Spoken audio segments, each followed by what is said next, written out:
যেই মা আপনারে 9 মাস 8 মাস পেটে ধারণ করলো, আপনার মায়ের নার ছেঁড়া ধন আপনি ওই মারে বাদ দিতে পারবেন?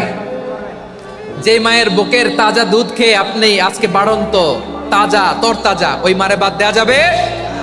মায়ের এক ধারে দুধের দাম, কাটিয়া গায়ের চাম, পাপুষ বানাইলেও ঋণের শোধ হবে না।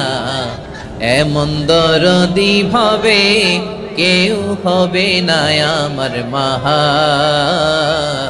গো। মায়ের এক ধারে দুধের দাম, কাটিয়া গায়ের চাম, পাপুষ বানাইলেও ঋণের শোধ হবে না। এমন দরদি ভাবে কেউ হবে না আমার মাহা গো। ঠিক কিনা?